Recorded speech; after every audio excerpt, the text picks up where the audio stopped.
Hello, everybody. This is Mike from the Hey, Are You Still There podcast. My wife Beth and I would like to invite you to join us each week as we examine life at the intersection of marriage, family, careers, and ministry. Through 28 years of ministry, 26 years of marriage, 23 years of professional careers, and 21 years of being parents to 3 kids, our fun and honest discussions promise to have something for everyone. And now, on to the show. Hello, everybody, and welcome back to another edition of the Hey, Are You Still There podcast. This is Mike. And Beth, I'm back. You survived, Beth. Whew, I thrived. You did thrive. I didn't just survive, I thrived. And I cannot wait to get into talking about your adventure to California to run your first ever half marathon. I'm very proud of you. You survived. I was worried. I thought I might be a widower after last weekend. Well, I think it's pretty crazy because, at the same time I was doing that, though, you were doing your book and your store. So, you've been busy, too. It's I don't know. We go away from each other for us. Yeah, it's kind of a lot. See how much we can get done when we're not together? Yeah. I mean, you're running half marathons, setting a personal best. You can do that, right? When you've only run one? When it's your first one, yeah, it is my personal best. Yeah. And, so, I dropped the news last Saturday on the podcast when it came out that I had a book. Yes. And the book is doing pretty well. I didn't really know what the reception would be and how many people would actually care enough to want to buy it. But we've sold some, and the reviews have all been great. And yeah, it's pretty exciting. And I think the thing is, I'm sure people know it's a lot of work, but they probably can't appreciate how much work it is because you've got to have your ideas and get those down on paper and then try to make it all flow together and edit it. And then just all the tedious back end of the things, actually, you had to design your cover and get it published. I mean, that's a lot of different stuff to do that take a lot of different skill sets, I feel like. Yeah, it was hard. And like I said last week on the pod, I'm not a writer. You know that. That's not something I do. And so this was something outside of my element and definitely way outside of my skill set. And learning how to do that, plus self-publish and go through Amazon's hoops and figure all that out. There's definitely a learning curve there. And we have a friend of ours that had a book published. And he reached out to me and he was like, all right, now that you know how to put it in ebook form, can you help me? Yeah, so it's he has his in paper, so you can. Yeah. So mine's in paper and ebook, and we've sold more paper than ebook. That really surprised me. That really did. Well, it's hard for me to sign Kindles. Well, that's true. People really want me to sign their books. That's true. I could see that. Yeah. But that did surprise me because I feel like now I almost never do a paper book, even though I love the feel of a paper book in my hand. If you have it on your Kindle, you also have it on your phone, and it's just always there with you, and it's so easy to access. So that was kind of a surprising thing. Yeah. It's 60-40. Is kind of the breakdown right now as far as sales goes. You also got a review, right? I got our first review posted, and other people say they're going to post one, but they haven't yet. Yeah. Charles. So whoever might want to post one on the Amazon, that would be great because that would, I guess, help the algorithm. The more, good reviews you have, boost it. Which is the other crazy thing about this world, the stuff that you're learning as you do it, just the different ways to publish or the different ways to do your book or the different formats or the algorithms and the reviews. It's it's a totally different world. Yeah. But it's quite the accomplishment to do it. I mean, because I think you talk to so many people that are like, I'd like to write a book, or I've thought about writing a book, all the time you might run into people like that, but how many actually go through and do it? Yeah, and our friend Scott made the comment on Facebook that here I am writing a book and here you are running a marathon. And I was like, well, I'm the brains and you're the brawn. Oh yeah, clearly that's the way it is. That's the way our life is now switched. We've like body snatchers or something. Like we've transitioned. Yeah. Freaky Friday, was that the movie where they switched bodies or something? Yeah, that's us. Or Freakier Friday. That's what's out right now. Like the 25-year sequel or something. Oh, okay. Well, I didn't know that. But anyway. Well, Beth, you got to get up on it. And then, and then the store. And so open the... Which is another cool thing, because I remember you've talked about that. And I was with you when you went to look at the space that Saturday. And Josh and I were, and I know you were like, I don't know if I should do it. And I'm like, why wouldn't you just do it? Because, I mean, yes, there is an investment. And in theory, we could lose some money on the rental space. But my thought was, you'll probably make enough to cover that. And then if it fails, it fails. But I think it's been pretty exciting, hasn't it, for you? Yeah, I had a goal in mind of what I wanted to make my first week. A week being Tuesday through Sunday, because they're closed on Mondays. And when I went in this past Tuesday, so it had been open a full week, I met my goal and exceeded my goal. So I made more money, sold more stuff than I had planned. And what I'd planned would been, in my opinion, the bare minimum to make it worth my while. Right. So as long as I can keep this pace up, it'll be a fun little side hustle. The thing that's a little embarrassing for me, though, I haven't even seen it yet. No, you haven't. And I think, now I saw the space because the day we'd gone shopping there with Josh and purchased a few things when you looked at it, but I haven't even seen it. I'm like, I can't believe that I haven't made it over there yet to see what it looks like. Well, maybe I can get you by there this weekend. Well, and I just think, again, it's just a cool concept. And I think, it's such an interesting way. I love going and shopping at places like that because you just turn the corner and you're like, well, I don't know what I'm going to find. But it's also cool because when we go somewhere like that, like there were things that I wanted to look at that was different than what Josh wanted to look at. That's different than what you want to look at. So like, I think that's another cool thing about the space you're doing it in. You're not having all this like small business overhead of like renting an entire building and having to insure it and do all that, but, and you're going to get some interesting different people, some like kids or family members that may be going through, like, I didn't even want to come here, but they may see your shop and be excited. Yeah. So so you've got lots of comic books, because I know you took a lot of the boxes from upstairs. Yeah. So I got a lot of, that's the main thing. I mean, there's a lot of comics. And then I have books and DVDs and albums and CDs. Yeah. And then some toys. And these toys are just, they're brand new. I picked them up places and just kind of put them back and then, kind of reselling them. But yeah. So, but a lot of them are toys that would be more towards the collectible. It's not like we're going to just have like the off-brand Lego blocks or something in there. There are Legos. There's Mario stuff. There's Star Wars stuff. That kind of thing. Yeah. It's all themed. I mean, it's all kind of, and I say it's comics and more. And there's board games. Yeah. So it's like board games, books, music, collectibles, whatever. Well, for many reasons, I hope it continues to be successful because, Yeah, somebody's got to keep funding these trips you're going on to California. Yes. Now, that would be success if I could come back and be like, Mike's making so much on his book and his shop that I've quit work and now I just travel all the time. That's the dream. Yeah. Our lives really would be reversed then. If I was the breadwinner and you got to live off of me. Yeah. That's what I've been doing off of you for 27 years. A little sugar mama. That's right. Yeah. That's exciting. So congratulations. I'm proud of you. And I know everybody else is too. So it's really a cool, I think one of those endeavors alone is quite the accomplishment, but to have both in such close proximity too. Yeah. Just knock them out.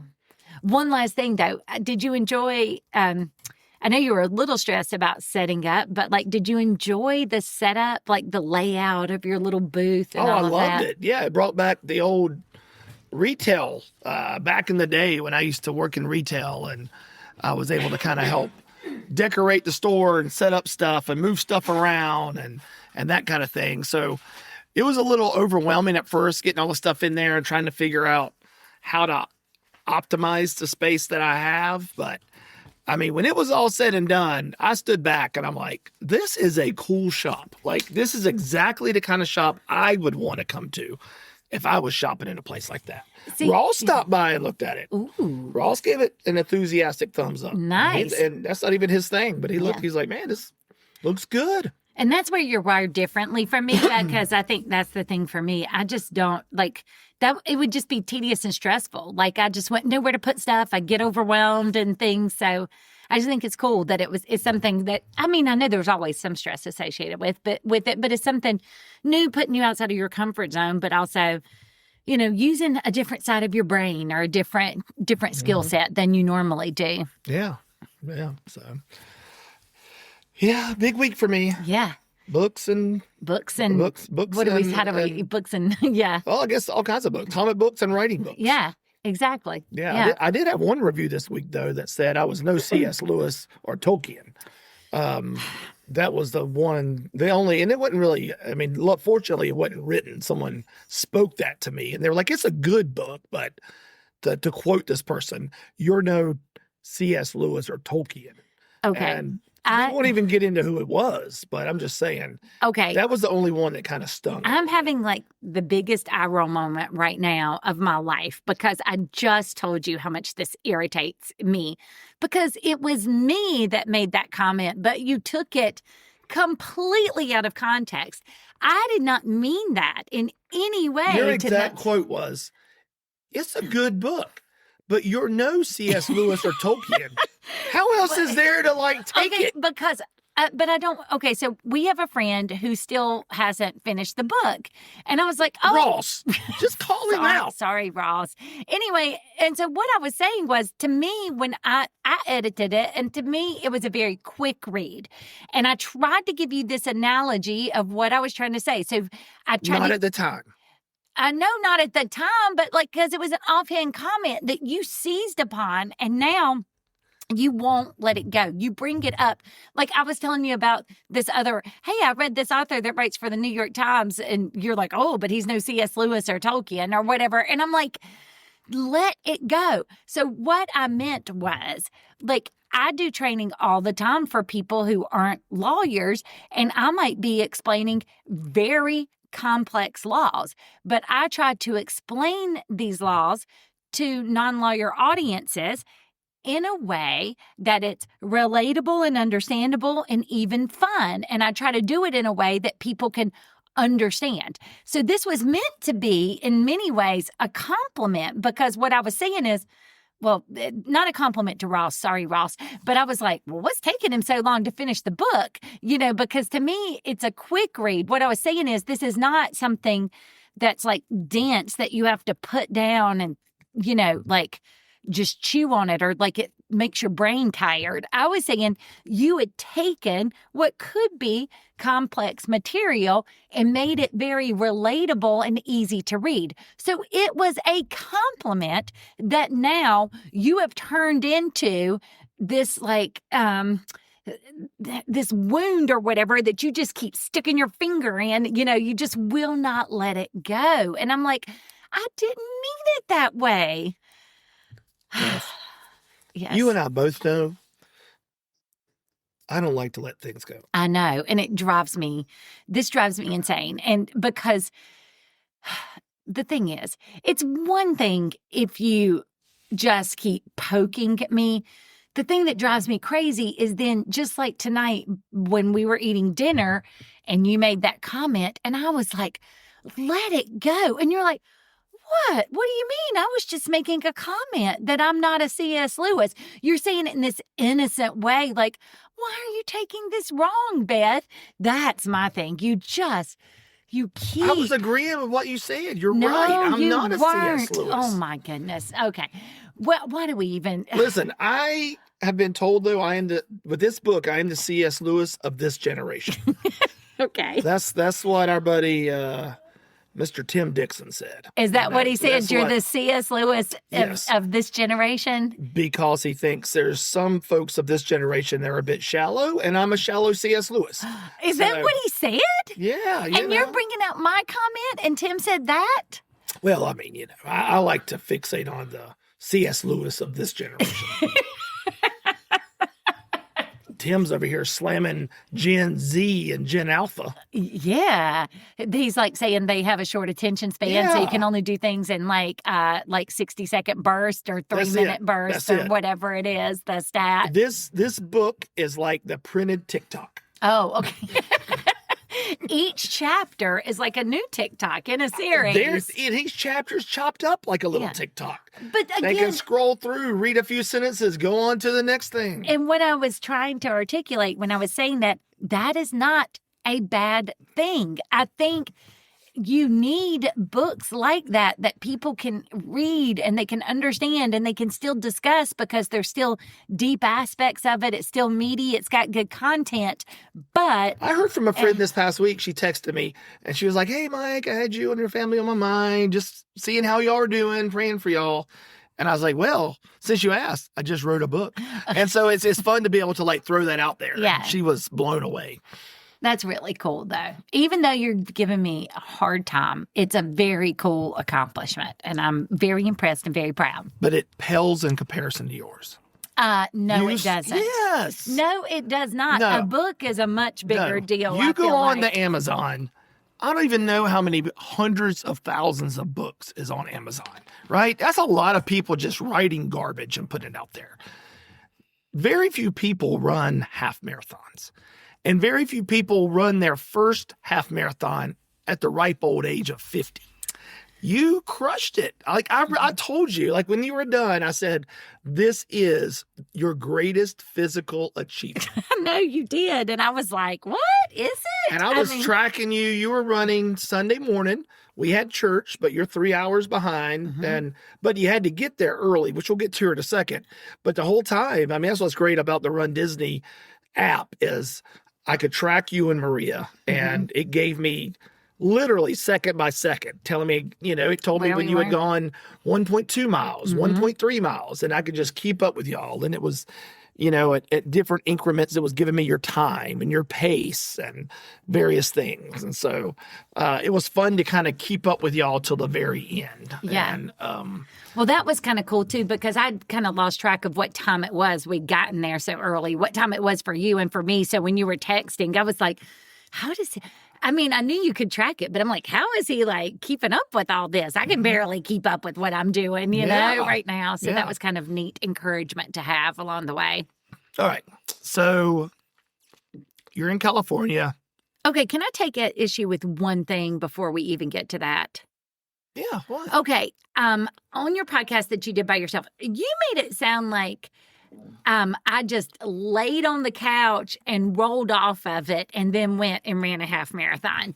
Now I will admit, I have not been able to do the long runs. It's been extremely hot and humid, and I've traveled a lot. So you have not run farther than 3 miles in at any time. No, in my life I have, I'm saying but like recently. This year, 4 miles was like the longest one I had done. Yeah, and most people build up. Yeah, and so that I was concerned too. So, but I did want to take issue. I don't want people to feel like, I mean, I've been exercising. You and I talked about this consistently. I think I started I mean, I'd always danced and stuff when I was growing up, but I've never been an athlete. I'm never good at, I don't have good hand-eye coordination, even with like pickleball and things like, we get out on the court and like, I just am in awe of like you or Ross or with whoever I play with, because it's just like y'all get out there and it's just like second nature. Like you have this muscle memory for a sport you haven't even played. I've never had that. A lot of people say that Ross and I are the LeBron James and Michael Jordan of pickleball. So anyway, but I don't have that. But what I have done consistently is after Maria was born, I did start really consistently exercising. And so for me, the reason I want to point this out, I think it's a testament to the importance, if you do exercise, like you can do a lot of things that you might not think that you could if you consistently exercise, because I've consistently done a lot of cardio, like indoor cycle. I used to bike outside, running, walking, all those things. So the clarification is you've been training for this marathon for 20 years. Yes. Yes, it's the longest training in history. Yes, it is. But up until this point, the longest distance that I had ever ran was a 10K.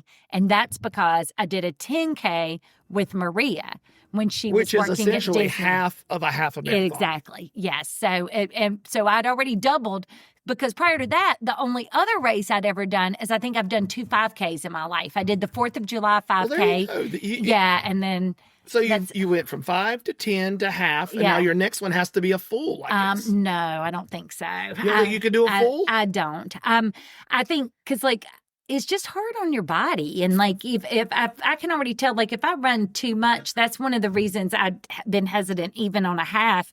If I run too much, I start getting knee pain, lower back pain, and to me, it's not.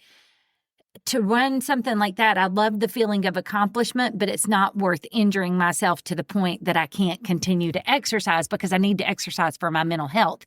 And y'all need me. The people who live with me want me to exercise for my mental health too, because you've seen when I don't get to exercise, y'all are like, please go outside and exercise, because I get really little anxious and grumpy and yeah.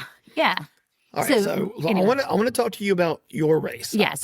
I love our daughter, but this isn't the Mike and Maria show. Yeah. This is the Mike and Beth show. Yeah. And so #meth. Yeah. So what time did you have to get up? What time did you have to get there?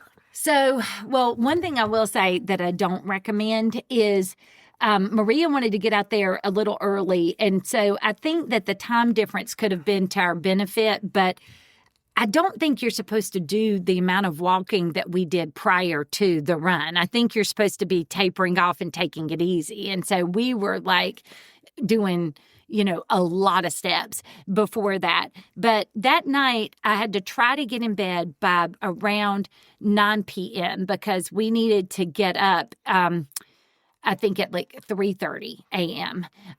Because the goal was to be there by 4:15 a.m.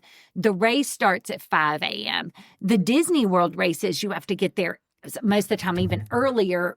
If people haven't been to Disneyland as compared to Disney World's got these spread out campuses, for lack of a better way to put it. Disneyland is very compact. It's like you go through security and you're in your downtown Disney, and on one side's one of the parks and the other side's the other park. And it's really strange because it's like they just plopped Disneyland in the middle of Anaheim, which is just a normal city otherwise. So, it's not like you're in the Disney bubble. So we didn't have to get up quite as early because we had a hotel that was close enough we could even walk. Where if you do some other Disney races like at Disney World, you've got to factor in getting a shuttle there and doing all of that. So we knew the race was going to start at 5. And so we get there, we show up, we try to find our corral. Because how many people now this is just how many people finished the race. There were 11,000 or something? Just over 11,500 finished the half marathon. And there are a lot of people that got over 12,000 that had entered it. Yeah, because and I can talk about the getting swept, but which was my big fear. So anyway, so they put you in corrals based on 2 different things. If you're in a Run Disney club that you pay a lot to get in, you can get in a higher up corral. But also if you submit a proof of time, from another race. Well, I'd even thought about trying to do that, but the cutoff to submit the proof of time is, I can't remember how many months before your race. So you can't just go out and run it. And you can't, I can't submit a 5K for a half marathon. I would have needed to already have run a half marathon for this half marathon to submit a proof of time. So I was in corral F, as in Frank. Maria was assigned, I think, to C, but she decided she would stay back and start with me. The reason this matters is in these Disney races, there's like an A, and they let all the people go from A, and then all the B, everybody moves up, and then they'll wait like 5 or 10 minutes, they let all the people go in B. The reason it matters is 2 reasons. One, if you're really fast, you want to be towards the front because you don't have to dodge as many people, because as you can imagine, 11,000 people in some of these narrow streets and stuff, it's crazy. And then also, there are these ladies they call the balloon ladies, and they're literally ladies that are holding like about 5 Disney balloons. They start in the very last corral. So if you're in the last, so if you start off, even if you're not as fit, if you can get like a C or a D corral, you may start the race 30 or 40 minutes before the balloon ladies even start walking. And then they're trained to walk a 16-minute per mile pace. They're just going to steadily walk that pace. If you fall behind them, they call it being swept, and you're out of the race. And I didn't know, like how strict they were, but I'm in a Facebook group I had been for this race. And there were so many people that were like, I got swept at this mile, or I got swept here. The balloon ladies were nice, but I'm devastated. So there's a lot losers. There's a lot that goes into like your corral. So that was one thing we were a little worried about. We were in F. The last corral was I. So there were only 2 behind us. So we didn't get that much of a head start on the balloon ladies. But we lined up, we did all this, and then it was like, oh, I'm really nervous and I feel like I have to go to the bathroom. But you're there with 11,000 people, and they just have all these porta-johns and stuff. So you can just pee anywhere, really. No. Oh my gosh, no. What I'm saying is like at the pool? You have to walk a long way to get to the porta-johns. So I was freaking out because I was already in my corral, and it's not just getting in your corral. You want to be towards the front of your corral. But if I left to go to the bathroom, that was going to put us towards the back, because then it's less people to dodge and all of that. Well, I decided the next bathroom, it looked like on the race map, was going to be a few miles in. And I was like, I'm going to the bathroom. So we're standing there. I have never seen people go to the bathroom so slow in my life. I am like, come on, people. I mean, there was just this line, and I was like, these people aren't being aggressive enough to get in there, and because it was like people kind of cutting in front of people. Performance anxiety, Beth. No, there were people like kind of cutting in front of people. It's hard to describe. But anyway, we went and made it back to our corral, thank goodness. So we were safe. And then they have this big thing, like they have these announcers there, and they're like saying things like calling out certain people, telling their stories. A lot of people wear costumes. I forgot. These races are all themed. So ours was like villains or something like that.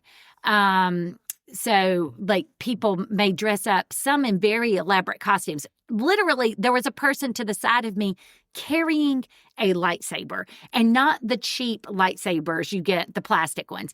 I was like, I cannot imagine running 13 plus miles with a lightsaber, The other thing is, too, you've covered a lot. That's why they're a Jedi and you're not. That's true.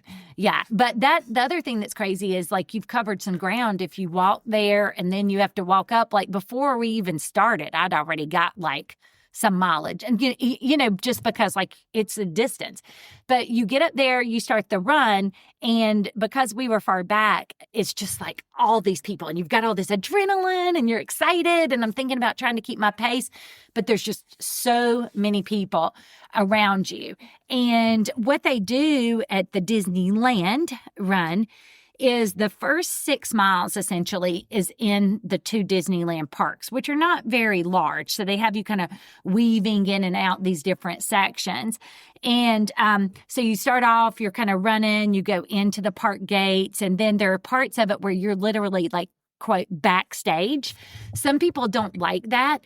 But I was like, when else am I going to see the behind the scenes of some of the Disney stuff? So, for example, they had some horses in some stalls, and we ran by those horses. Or there were some of the plants sitting out that they were going to probably use to plant or decorate, and they were there were old decorations out in places. So you run through the backstage, and that's where, too, sometimes it could get really narrow, and you might have to like stop and walk a second or dodge people.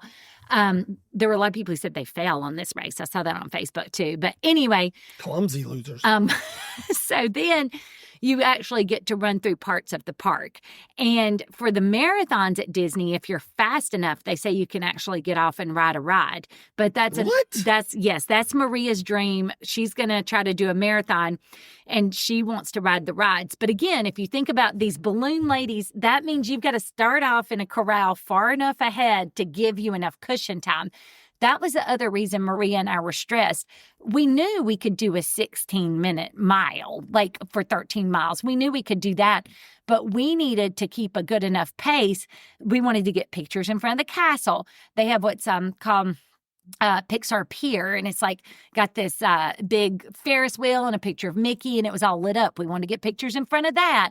Maria wanted to get pictures in the Star Wars land. So like in the first 6 miles, even when you were tracking us, there was a fair amount, I feel like, of stopping because there were the photo ops. So that's another thing that I guess, like, if somebody asked what your time is, you can't totally judge somebody based on their time on these races unless you know that they were somebody who committed to run straight through and not stop. But we stopped for some of the fun photos and things along the way. So we did that first 6 miles. They have some photographers along the way. They have different things. You've got all these little things you see. They had actually turned on some of the lights. It was decorated. This was a Halloween-themed race. I didn't know it, too. This is actually, they're not going to host any more of these races, I think, for like 3 years. Yeah, I read that. Yeah. And I don't know why. So, they're building a new hotel. And so it's something with the route is what I read. Oh, they couldn't do it. Yeah. So they're going to put it on pause until they finish building the hotel and restructuring things. Gotcha. So that could also be why there were so many people, you know. Mm-hmm. So you run all that. They had a lot of water stations, which was great. A lot of water stations and the Powerade or whatever out. And they had medic tents and things like that. So once you did that for 6.5 or so miles, though, you went out into, quote, Anaheim on the street. That's where it was like, I wish it was the reverse, because at the first part, you've got all this adrenaline. You're ready to do 6 miles. I'd already done 6 miles in my life. So it would be nice to, I think, have just been running on the regular road with nothing there to stop and see. It would have been nice to do that first and then have the Disney stuff at the end, you know, to stop, not just to like get a photo, but kind of to keep you inspired. Like, I'm running up here to see this person, because they have characters and they usually bring out rare characters that you may want to meet too during these races, characters that you can't normally meet in the parks and stuff. So anyway, we then exit onto the street, and that's where Disney's not allowed to have like the characters or any of that in Anaheim. So then you're just running down this kind of like 4-lane road or whatever. And there's one part where you're running and all the other people that are returning are running by you, but you have no idea how far they're going to know how far ahead of you they are. That's how I got a glimpse of the balloon ladies, because you run a long, I don't know how many miles before you turn and come back.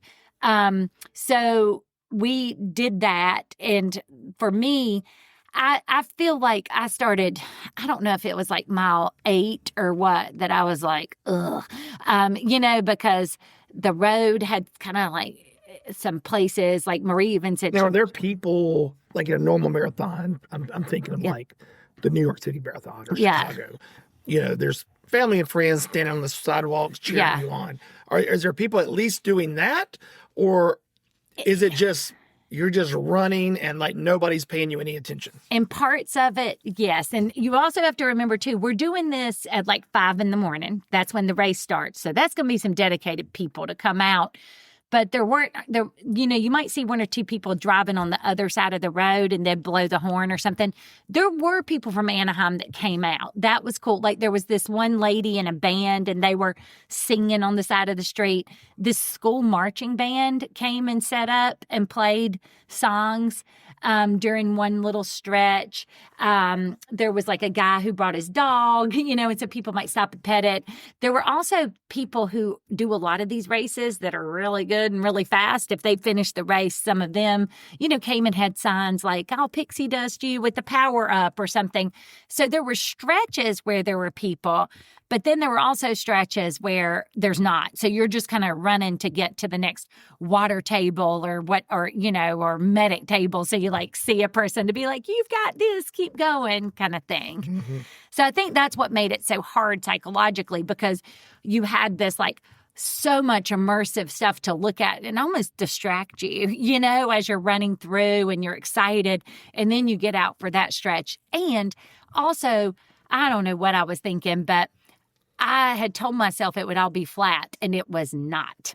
And that was the other thing. There were definitely some hills. Now, not hills like on our road where I run all the time. There's like some steep hills. Not like that, because but there Maria were still said hills. the half marathon she ran in Winston, she thought was a lot harder. Yeah, because there were so many hills. There's so many hills. Yeah.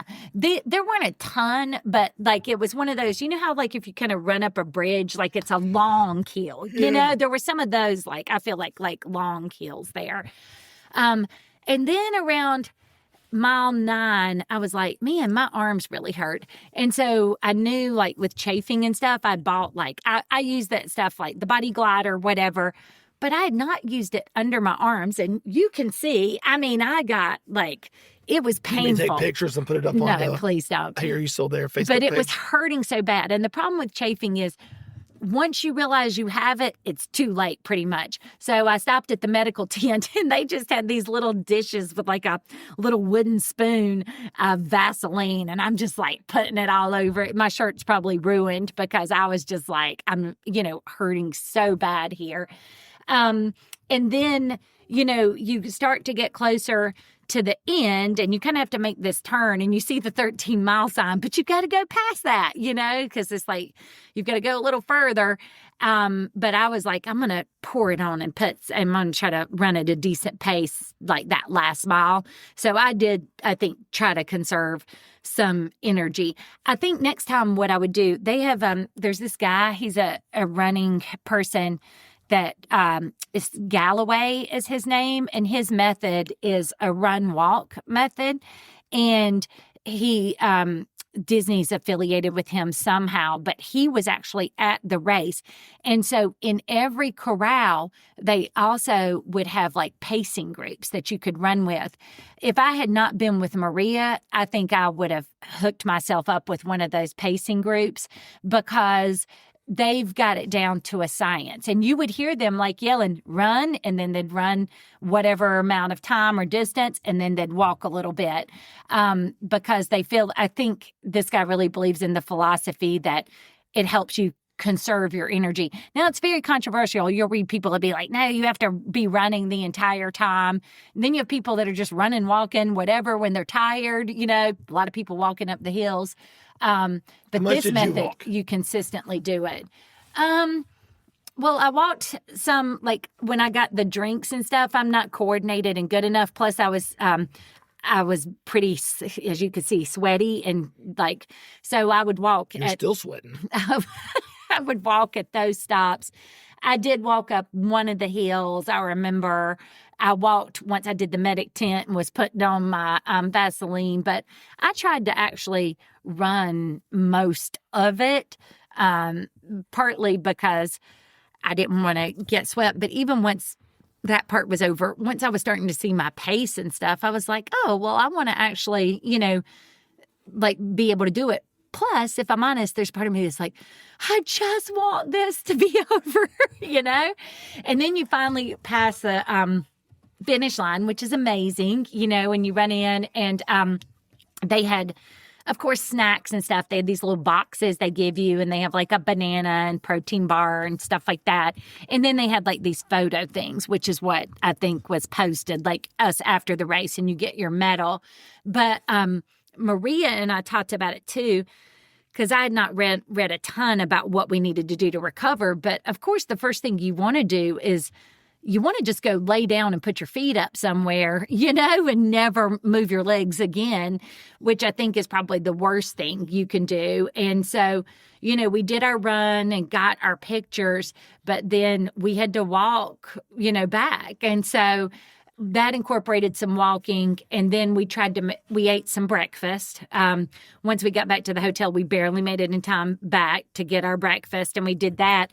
But then I tried to make sure, we walked some that day and stuff afterwards. And I think Maria said that we both had soreness and stuff.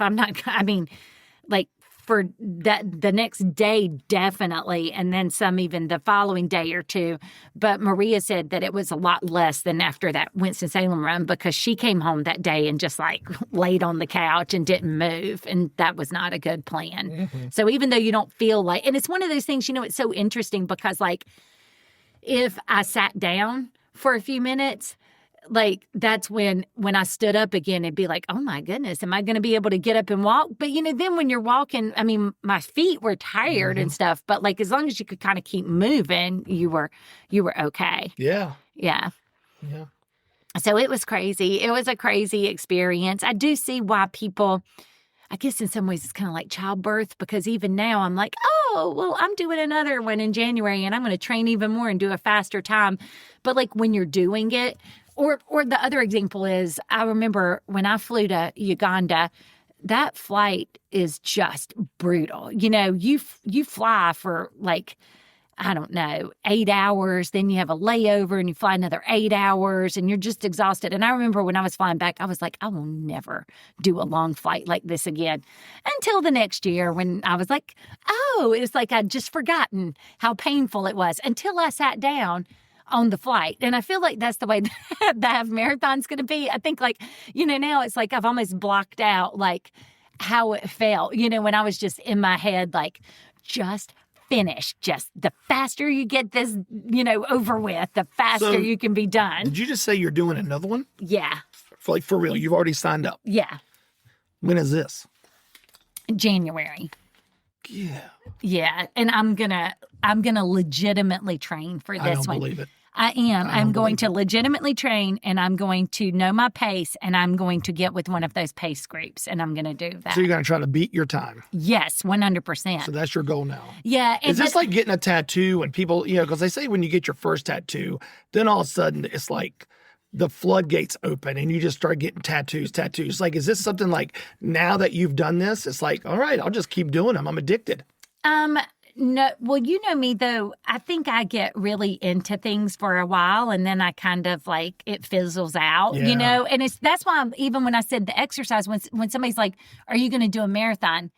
Well, no, because I don't love running alone. And, that's why in my life, you've seen there've been periods of time when I got really into outdoor biking, Our buddy but then Jeremy ran the Chicago Marathon, I think. Yeah. And he trained for months and would have to go on runs by himself after work for hours. And that's the thing. And that's why I do not want to do a marathon, because the commitment is just staggering. Yeah. And so it's how hard it is on your body. I'm but not then that committed to anything. The time commitment. And so, and again, for me too, it's a delicate balance, because I don't want to say you enjoy running. I know people must be like, oh, Beth, you love to exercise. I do not love to exercise. I have to sit and psych myself up. Sometimes I have to be like, just put on your shoes. Okay, now just walk out the door. Okay, now if you start running for 5 minutes, you'll finish your 40 minutes because you're already sweaty, and you don't want to waste being out here. I have to make you. Yeah, You're like, Mike, I don't want to go exercise. And I'm like, get your A out of this house go and go run. Yeah. But I say all that to say it's a mind game already. And so I just think the pressure that it would put on me if I had to do those super long runs for a marathon would make it not fun anymore. I don't know. Not to say it's fun, but I think everybody probably has their threshold, And for me, I think I have. Well, I feel you. That's how I feel with writing books now. Is it? What's your threshold? I think 3. I think I got 3 books in me. Okay. One's already done. I'm actually already started my second book. There's also a trend here then. And I hope to have it out by January. And then I think I got one more book in me after that, and that'll probably be it. Can I say the difference in us? I am here like, oh, yay, I support you. You're going to have your second book by January. You're like, you're not going to train for this. But I didn't say you weren't going to run. Yeah, but I will train. That's what I mean, I'm already trying to think about what my days will be and what it will look like.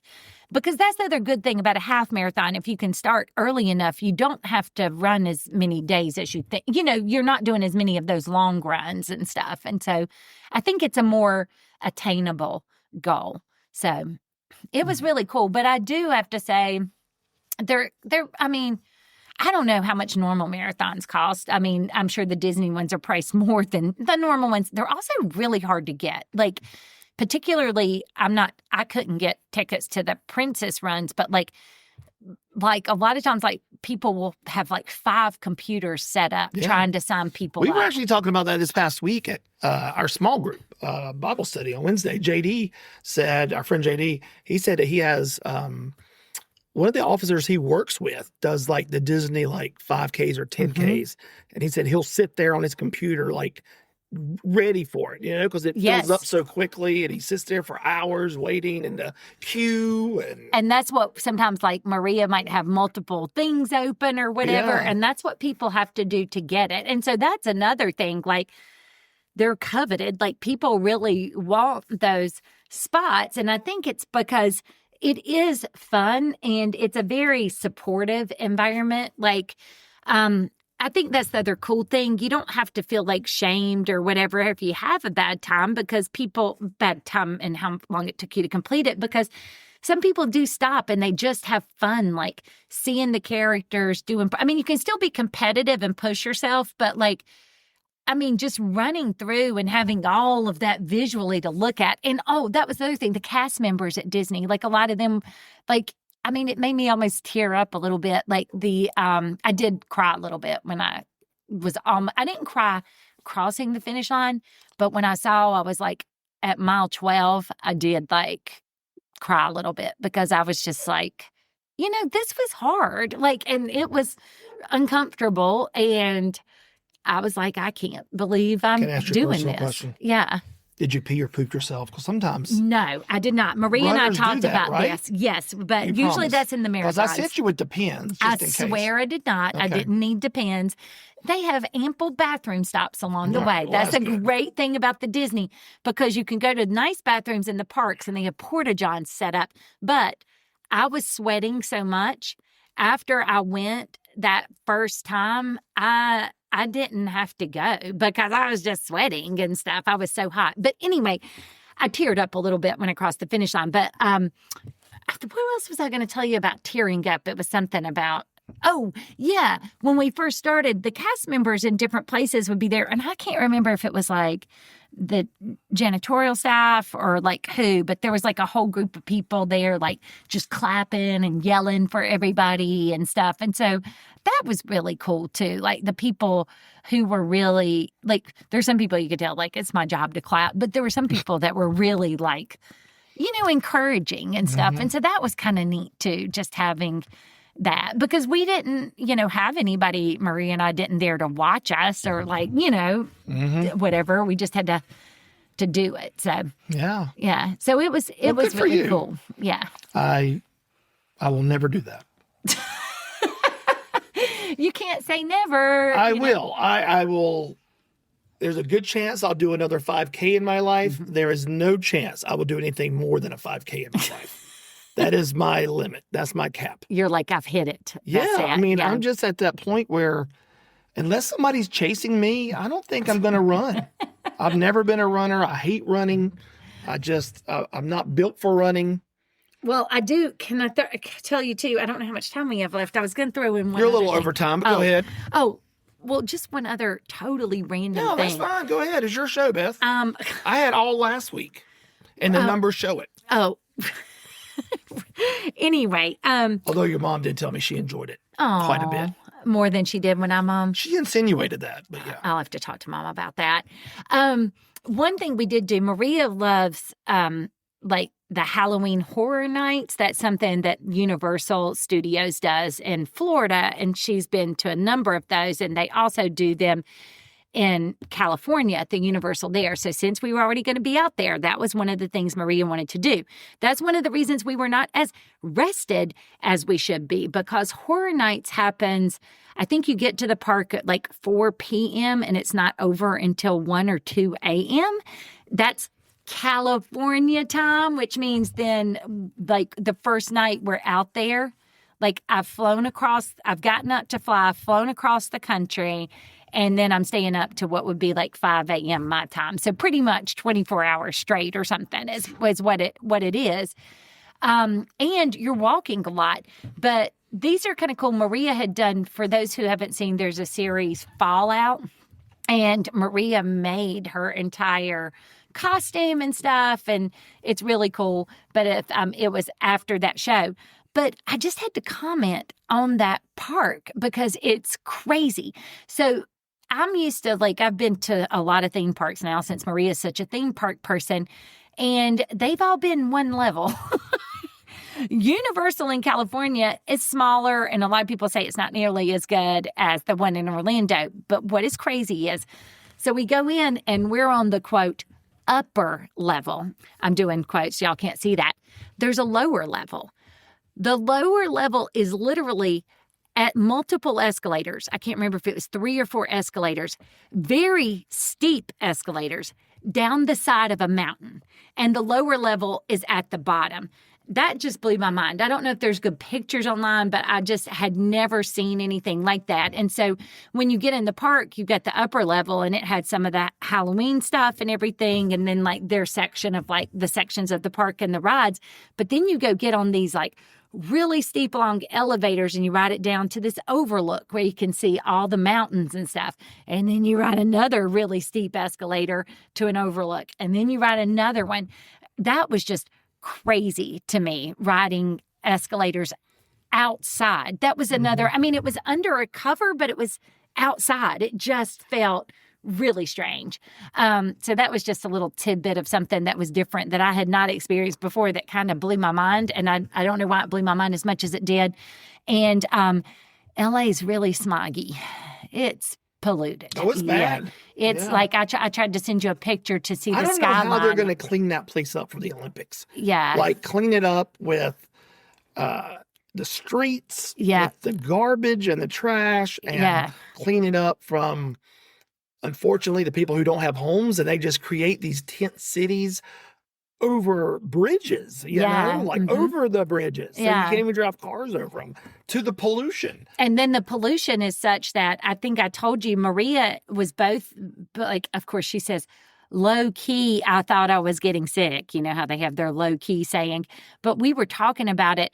And Maria's friend lives there, and we were just saying, I was like, it's the pollution. I was like, this happened when we went on our mission trips to Mexico City. And Maria's like, oh, well, good, because I was afraid I was getting sick. But we were having like eyes itching and burning, our throats and stuff. But you know, at first I was like, well, I don't know why. But then you get out on those overlooks and you can see the buildings and you can see the outline of what could be buildings in all of the smog. It was, I showed you pictures. It was crazy how polluted it is. I just don't remember that from being out there before, but I'm sure it was. And maybe we were just there on really heavily polluted days or something. But so put Anaheim and LA right up there with Portland, Oregon for you? No. They were better. Okay. They were better.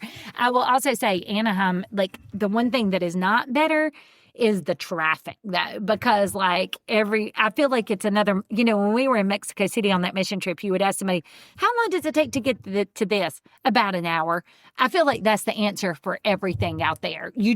If you get in a car, you just know, not because the distance is that far, but because of the traffic and all of that, it's just going to be about an hour. Yeah. Which is also probably one of the reasons they have all the smog that they have. Yeah. Yeah. But the good news is Anaheim was not as polluted, thank goodness, because running in that, I think, would have been really, which goes back to the Olympics. I mean, that's hard on your body. Yeah, I mean, like I said, I don't know how they're going to get it cleaned up, because you can't have these Olympic athletes running in that garbage. Yeah. Breathing that stuff in. Breathing all that in their air. I know, because it does. It messes with, I mean, it makes you feel bad. Yeah. Yeah. So anyway. Not all. They got a couple years to fix it, but Yeah. I don't know how they're going to do it. Well, it was fun letting me talk about it. Well, so I am thank glad you you survived, Beth, really. Yeah, and I thanks. really meant it. That's an amazing accomplishment. Like, I don't know what any other, I'm sure there are, but I mean, and I know there have been, but, was this on your Big 12? Or was this? I did have a half marathon on there. Okay, but well, yeah, then there you so go. I did. So, I mean, you set a goal. I did. And you did it. And, for your 50th year, I think that's amazing. Yeah.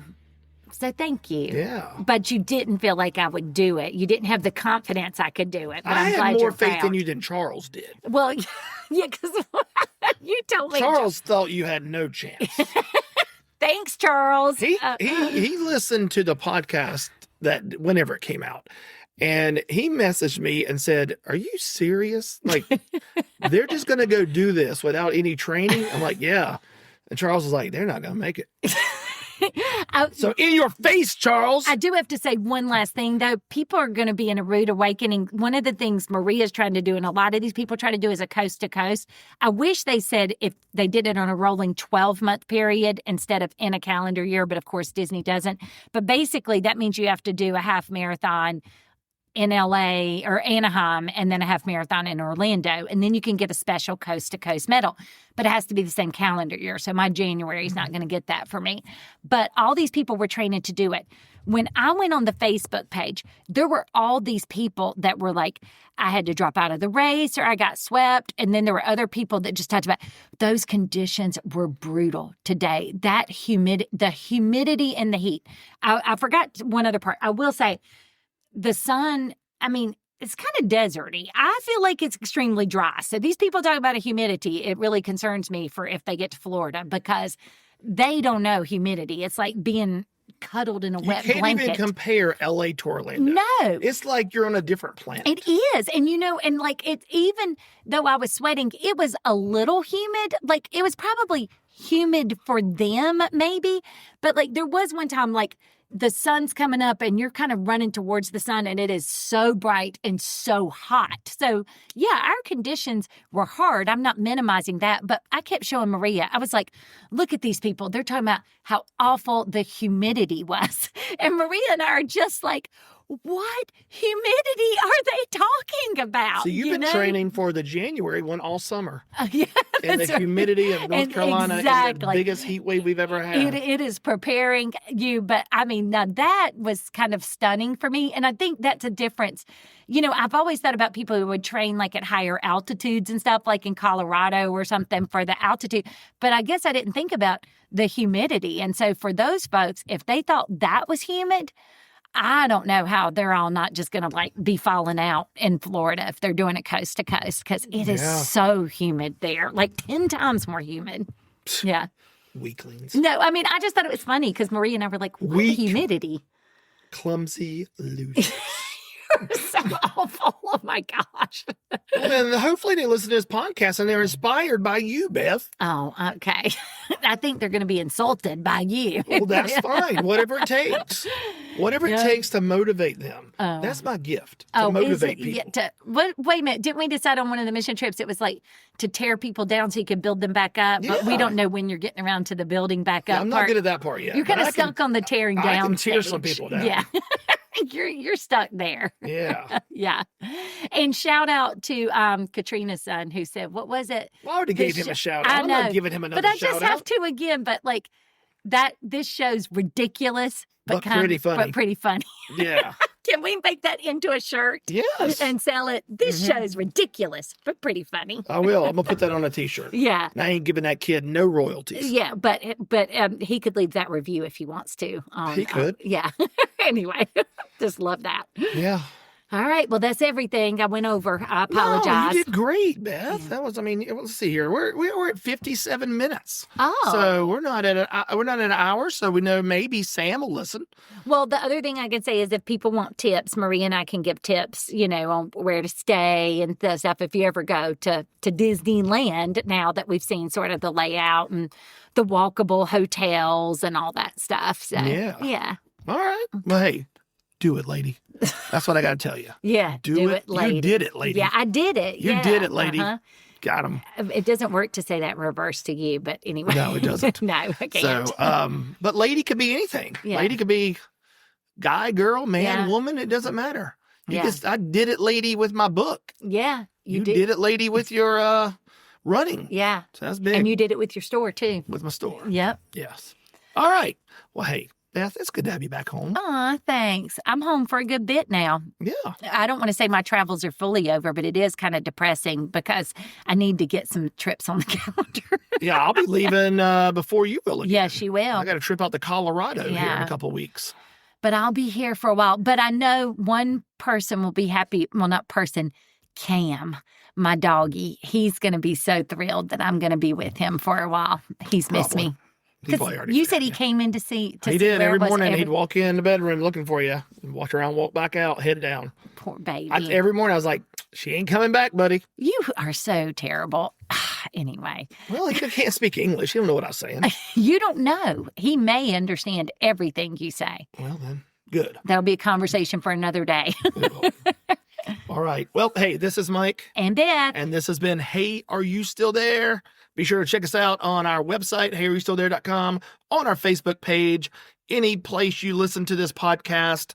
Leave us a great review. Leave us some comments. Like and about how we're subscribe. ridiculous and funny. Yes. Yeah. Whatever else we can put on a t-shirt. Yeah. But thank you so much for listening each and every week. And we'll see you next week. Bye.